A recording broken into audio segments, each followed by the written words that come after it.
This is my 1967 Chevrolet C10 that I'm gonna hopefully be using to start this channel. So I've already done some work to this truck. I've had it for a couple years now, but it's still not exactly roadworthy. There's a lot of things I want to change and a lot of things I want to do to it, but money's a little tight right now. So this truck currently has a 327 small block with a Edelbrock Performer intake and a Holley 600 carburetor. The problem with this motor right now is it is burning oil bad. So it is going to need a rebuild, and I don't really plan on taking it to a shop to rebuild it.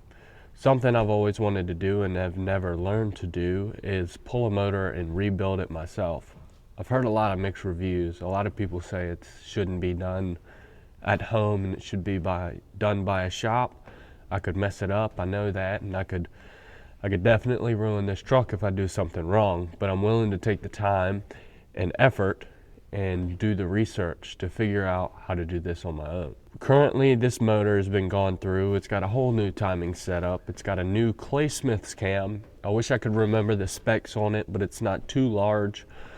HEI distributor, all electric, new spark plugs, little odds and ends in there, but the biggest thing on this motor right now is just the little cam.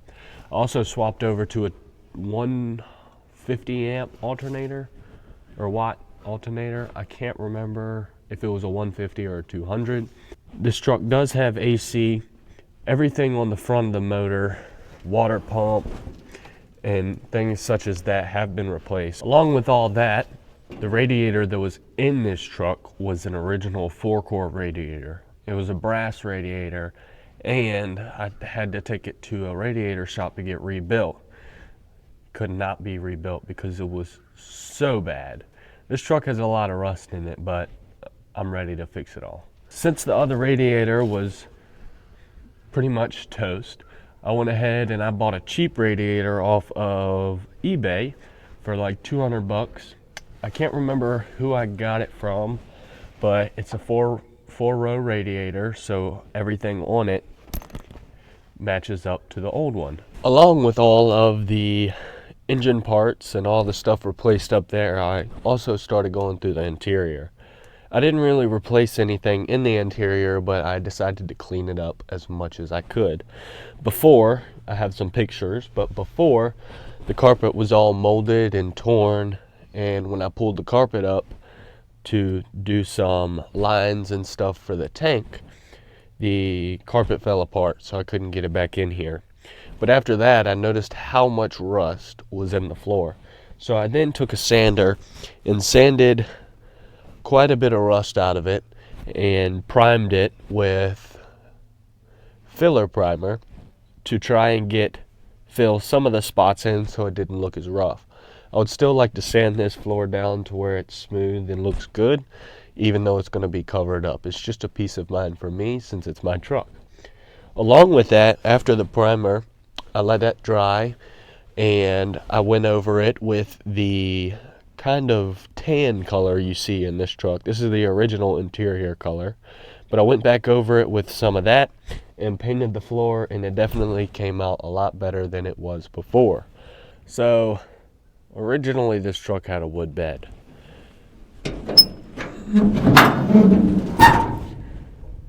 I don't know where it went.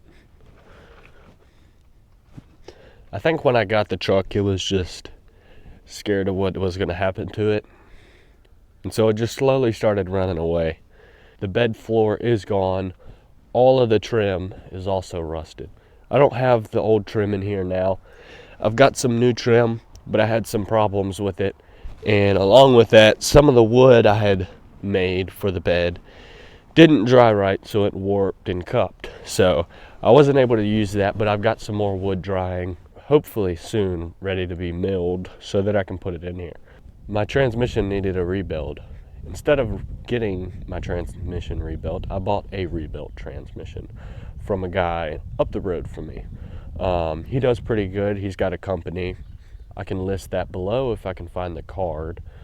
But the transmission now has heavy-duty clutches, heavy-duty gears, and not a quick shift kit, but a shift improvement kit.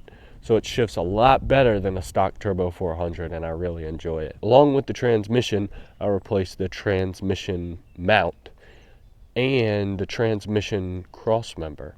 I went ahead with a tube cross member from Summit Racing, and it's a lot nicer.